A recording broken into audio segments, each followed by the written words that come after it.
Good afternoon, depending on where you are. Holly, nice new haircut, I see. No? When I first got on, because the things are small, it looks like you chopped a lot of it off. You're like, oh dear God. All right, so listen, couple different things. We'll say shout out to Scott and Mike and all their folks in North Carolina. How you guys doing? So today will be interactive, and I wanted to take the time to share something with all of you. So, this past weekend or past week, I went away on a retreat to a mastermind group, and it was just filled with all interesting activities and a lot of like top experts in a lot of different fields, really around health and wellness. And one of the days we got up at 5:30, and some people went swimming, some people meditated, I meditated. And then after that, they broke us up into these groups. And there are three teams of, I think it was like 11 or 12 people, and we had to push a kayak all the way across the lake and all the way back, right? So you had to kind of start thinking through how to do this. Then after that, we all broke up and people went to warm up, steam rooms, saunas, stuff along that. Some people went back into cold plunges. Now, fast forward, this is almost like noon. We did this hell on the hill of up and down this hill for like an hour. Then we had lunch. Then we had an afternoon session. And then we just kind of all hung out. Then we had dinner. And like at the end of the day, you realize all throughout the day, everyone kept looking at each other and saying the same thing. I can't believe it's only 12 o'clock. I can't believe it's only 10 o'clock. I can't believe it's only 3 o'clock. Then after dinner, we're like, oh my God, it's 7:30. Like, I feel like I've lived 3 days. And what I realized in that moment is, I know a lot of us have families and a lot of us have things we want to do. It's very easy to get lost in the day and not get as much out of it as you can.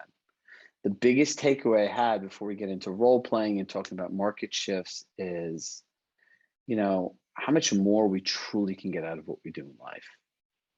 Like if you look at the time that you wake up between 5, 6 in the morning and 9 o'clock, there's a lot of life that can happen. And do you know what gets in the way? This phone calls, emails, text messages, and so my challenge to all of you is, how do you really start maximizing your days, right? Are you really planning them and everything else? So I went and did this and I came back. Fast forward, Sunday comes along, we wake up, I see my kids, you go to a seminar, you're all like jazzed up. So we went out to breakfast. We went and built Legos. After we got Legos, it was probably a really bad idea, but my kids had paint wars with these little paint things that they threw at each other. My daughter got pelted in the face a couple times, but she wanted to play. I told her it builds character. Then after that, they kind of washed up. We made popcorn. We watched part of a movie, and this was all before 12 o'clock. My kids were like, Daddy, this is like days of activities and all this stuff. And they started learning, right? And the goal is for all of you is like, as you keep doing this, is being present to the people around you, being present to your own needs, and making sure you're carving out that time and really maximizing each day. You only have 52 weekends in a year, right? So what are you doing with all of them? What are you doing with your time? And I know this is not what is on everyone's top of mind, but at some point it does creep into your mind, and it's where all the thoughtfulness and it's where all the regret comes from at points in the year when things aren't going the way you want. So stay focused. My challenge is to try to get more out of each day by being more purposeful and planned in what you do. Now, back to our regularly scheduled program of how do we talk to our clients about an emerging recession and shift. So what we're going to do is we're going to do the same thing we did in the morning session, and we have a webinar coming on Wednesday in lieu of this session. It's going to be an all hands on deck webinar. What we realize is communicating this market shift is really challenging. Most people aren't talking about anything, let alone knowing how to talk about it, right? And we know this because we sent out one email and we have almost 300 responses of people who signed up for the webinar. And every single one of them almost submitted a scenario, right? So it's like, if we're looking at this, what are really people saying? What do we do with buyers that overanalyze the market? How can we effectively set sellers' expectations? How do we convince clients that inventory levels remain low? How is this different than the housing crash of 2008? We need talking points. An article came out recently that renting is now affordable than buying. How do we address this? Sellers asked if they aren't getting the price today, should they wait till next year? How long will this market shift last? Does all this stuff sound familiar to you? And the real question is how many people actually even know how to answer these questions? No, exactly. So is there an opportunity for us in doing this today? Yes, everybody nod their head. Okay, so not well anyway. Can I tell you this? And I think I said this last time. I've heard some of these answers because people have been asking me to go to a lot of sales meetings and places to talk about this. Literally, it sounds like a snake oil salesman. That's the best way I could humanly describe it, what people are saying. I'm like, this is the most icky, like, I can't even believe you're like saying this to people. Conversations that agents say. It sounds really bad. Because what happens is when you're under a lot of pressure, you don't really have a pipeline and everything else, this is what happens, right? So, number one, who has questions? This is the time that you can ask me anything. How to be optimistic but tell the truth. All right, this is going to be very interactive today. So Scott, Mike, your guys can ask some gals can ask some questions here. We'll start with Anne. So Anne, you can give your question first. Oh, I was just doing an open house and buyers are looking at it. And in San Francisco, it's actually slowing down as far as buyer competition. But they keep asking, like, is the list price and the sell price, how much of a gap is that? Do you see the market slowing down? My response is I try to tell the truth and be optimistic, but I don't know if what what I'm telling the clients is good enough. They seem to be satisfied. I tell them, I said, it is. I think the market for buyers isn't actually a good opportunity for buyers. There's less competition. If you have all your ducks in a row, and you keep going and looking and finding the place that you have a better chance. I think of it as an opportunity for buyers, less competition, but I'm not sure if that's a good response. Okay, so here's the thing for all of us here is that once you take a fixed position, and if people don't agree with your position or the position changes or something happens, who's the one to blame?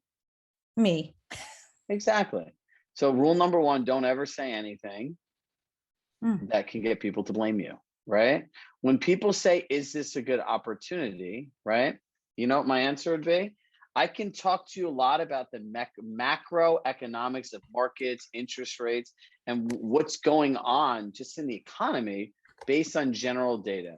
However, and it's more important for us to understand what is the right opportunity for you. Why are you looking? And let's personalize this conversation. And then I'd go right back to the data. Okay. Right. So I'm working on creating a chart with the rising interest rates. Remember how we talked about that, right? Like, here, hold on. Let me see if I could find a piece of paper to write on. No. If you look at a chart, right, one chart would be like this, and this is a T. One side would say $1 million costs $3,500. Now the rate goes up, $1 million costs $3,700. Rate goes up, $1 million costs $4,000. You want to show people this chart dating back to January. Be like, look, I want to be very transparent in you is what has been going on backwards all the way up till today. Then I would draw a bar. I would sit down and do this with your lender. I would draw a bar and then say, based on projected interest rate hikes, this is what's going to happen. So the question becomes, what makes most sense for you, right? And there's only one of 4 determined outcomes. Would it be okay if I shared those with you? They're going to say outcome number 1, we're going to go through the market and see if the payment financially makes sense to you and it's something you're comfortable with. If that's the case, we'll go forward and we'll make sure to get a home in this market. Number 2, we could go through the market and the economics of the payment and realize only if the perfect house comes on or if there's a price reduction, you'll purchase a home. Number 3, we could look at the rental market and see how that makes sense for you. But in an increasing inflation market, rents are going high as some buyers are being priced out of the market. Or number 4, we could look at staying where you are today and waiting over time and see what that would look like. Like, I'd like to go through each scenario with you and see which makes more sense. Doesn't that sound like a lot less icky? Is that 100% driven on data? Is there anything, guys, that we could say that the people could be mad at you? How great is it when an unrealistic buyer tells you on their own, I think I should stop my search. Thank you, Mike. Feels good. And do you know what we're finding? Those buyers that you're able to do that with are your best referral sources, because they're sending their friends over and they're like, you know what? Ann is an honest realtor. Right? So that's how you use data to go through these conversations. Does this make sense to everybody? Yeah. Are there opportunities? I have no idea. You could tell me these opportunities. Exactly. You could say there are all these opportunities, there are less common questions. And then the buyer says, you know what? That's really great. Like, when I started looking in January, like, this is what it was. It's very challenging. Look, when $3,500 gets you $804,000 in January, and now almost in July, it's like 625, that sucks. So there are two types of buyers. There's, number one, the burnout buyers who've been doing this for so long and are burnt. Those burnout buyers, you have to acknowledge with them how much the market sucks. I would have them bring their own, I would provide their old pre-approval and a new one, and I would get the payment down to the gap, right? When people are looking at all these big numbers and all this other stuff, you just want to identify the gap, right? And I'd say the gap is $1,000 a month, right? So now, Lynn, I would say, here's what I want to do. First, I want to acknowledge, Lynn, that the fact is, from 6 months ago till now, you have to pay $1,000 more for the same exact house. And I want you to know that that sucks, right? Or $1,000, or it's literally what you can afford has gone down by this much, right? I would stick with the gap of the payments of what you want now and what you want after. Mike, make sure you tag me, dude. Is that now you've isolated it, you have emotional intelligence and empathy. You like, I just kind of slipped that in, right, as this kept going. So as long as you have, that was good. So as long as you have emotional intelligence and empathy, you acknowledge it, now you're on their side. And then you're going to say, going forward, really the gap that's been created is $1,000 a month. So I want to make sure that, given if the same home is $1,000 more, then it still makes sense for you to buy. You notice how I added that word still makes sense for you to buy?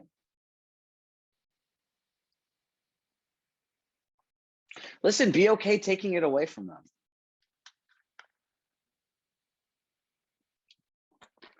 And then again, I'd go through all the scenarios. The reality is the bank-to-bank lending rate is at 1.75 today, and they say it's going to go up to 3.5% by the end of the year. That is like factual knowledge. So if rates go up, show the chart of what will happen.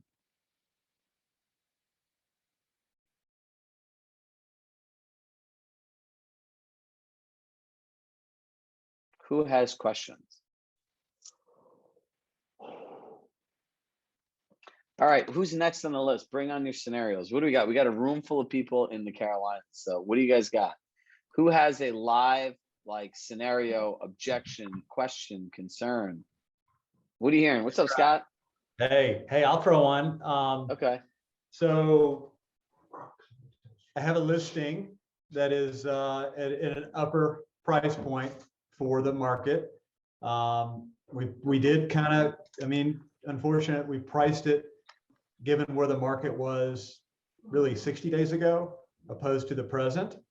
How would you recommend, obviously I am communicating on a weekly basis. We're having some conversation around the activity and rates or what have you. With respect to repricing and where the market is, what strategy would you recommend I utilize to get a price reduction? Because I think I think we're due for that. I would do this again. I would show that same chart, right? And I would say, when a buyer 60 days ago, right, the rates have gone up by like 1.5% since then. So I would say 60 days ago, your house would cost a buyer $3,500. And then I would say 45 day, I would show all the rate changes, right? And then I would show the next set of projected rate changes. I'm going to say, this is where you are today. And I'd say, Scott, if you were a buyer and the cost of a home, the same home just kept being higher and higher, at some point, what would you expect the sellers to do? Let them answer that question.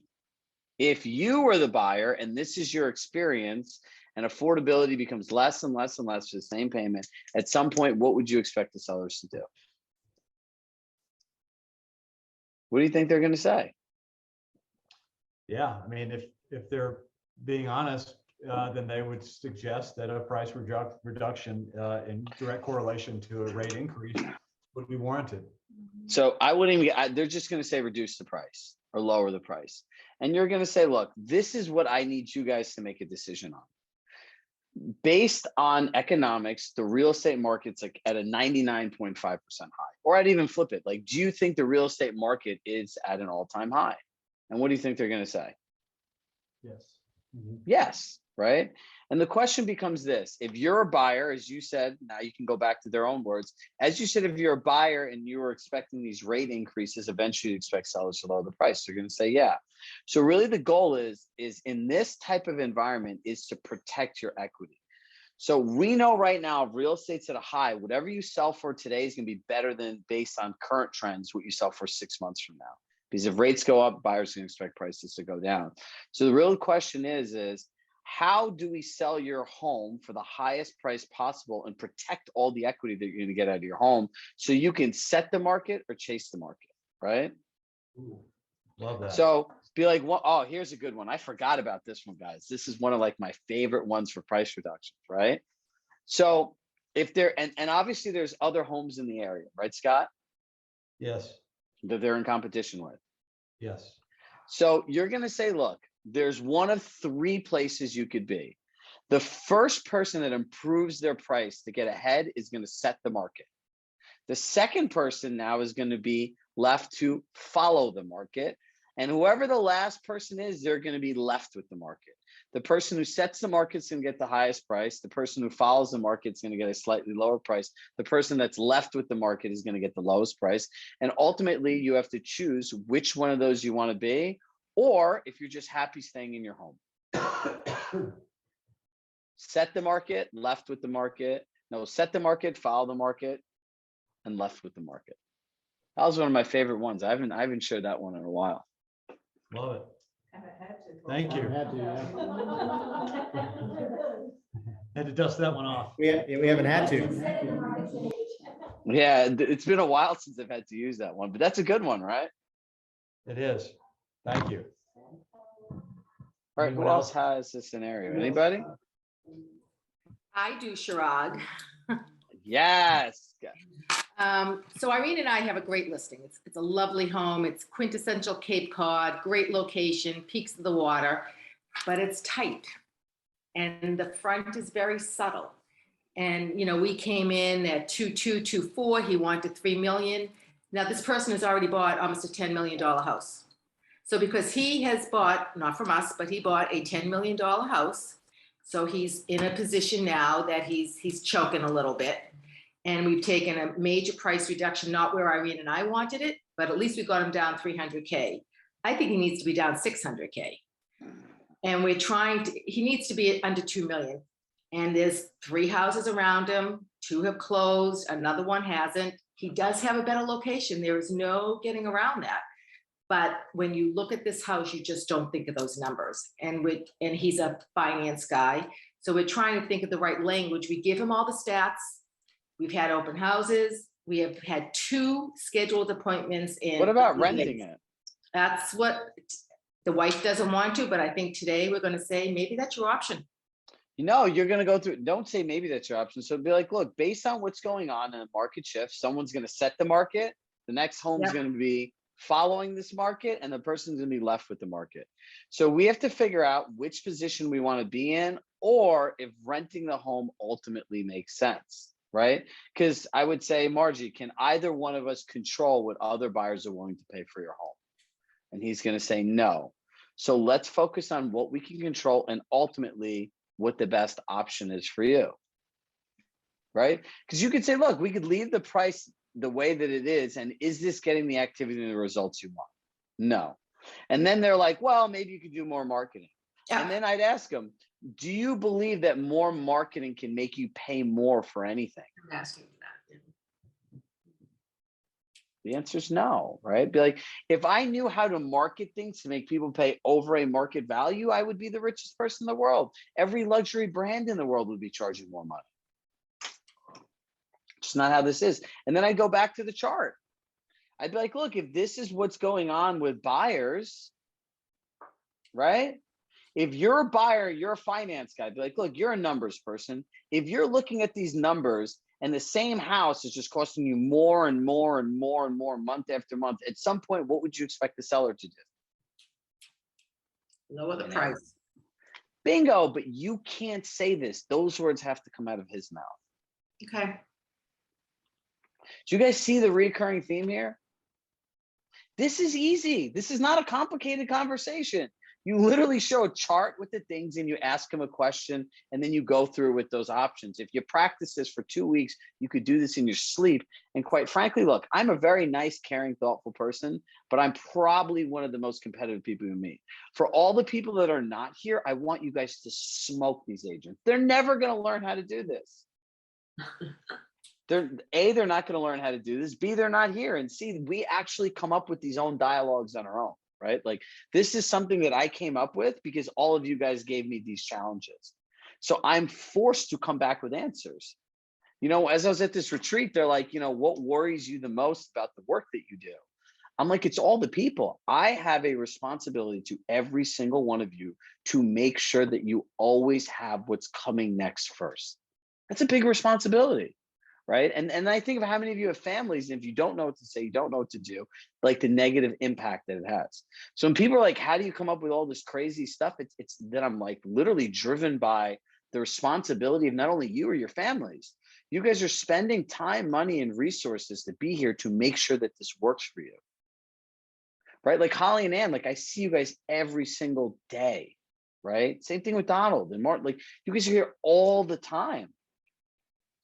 I tell people being a coach is one of the biggest responsibilities that you could humanly imagine. It never stops because the world's not going to stop changing. So take the time and practice this. So here's everyone's homework assignment. And tomorrow we're going to come back and do the same exact thing. Right? Lynn, you have a question? Did you mean to raise your hand? Okay, shoot. Yeah, I have a listing in the condo building, like directly across from me. And the one that listed in April got it listed. The last comp was 480. It's like a 2-bedroom condo. She got 712 for her condo. 2 weeks ago, that one went on the market, 17 showings, one offer at list price $599. And I'm at $595. She has one less parking spot. 3 showings this weekend. And I'm like, should I reduce the price because of the parking spot? I just don't. It's a parking spot. It's the interest rates. It's a market. There's 2 deeded parking spots in the other 2, and she's 1 deeded. So. Yeah, of course. It's a big difference. And how many bedrooms? Well, I did 5,000 less, but I'm just not. The showings aren't there. I've never experienced this in all my years. It's called welcome to the skill market, right? And $5,000 is not enough money for a deeded parking spot. That's 1. 2, I'd reach out to an appraisal and ask them what adjustment they make on appraisals for parking spots. Joanne Jones, you have to make this chart yourself. We'll have one eventually. I have no ties to dates or anything else like that. But I mean, I did have an offer the first day, but they pulled it because they found out they thought it was deed restricted, but it's not. And I just don't know how to get around that. So you go back to the data, go back to the stuff and just ask them like, listen, it could take time to wait this out, right? We're all used to the 7 days on market or less. That's not the case. So listen, here's your homework. Map out the different scenarios. A buyer that's a fatigue buyer, a buyer that's a new buyer, a seller that needs to have a price reduction. Map out these scenarios that you're going to go through and go through the talking points, go through the questions, understand what you need to ask, how you need to ask it, and then practice. That is the best way that you're going to get this through. Sound good? All right, everybody. With love in my heart, I love you all. My friends in North Carolina have come back tomorrow, and look, let's keep growing together, right? And I encourage all of you to reach out to each other, and let's keep working through this, right? And come on the webinar, bring your questions, submit a question. Like, we're really looking at this and we're taking this really seriously. There's literally an emerging recession, and no one's really thinking about this the right way. So don't worry, we're going to be here together, and I promise you, you'll always know what to say next. Bye, everybody. Hey, everybody. This is all.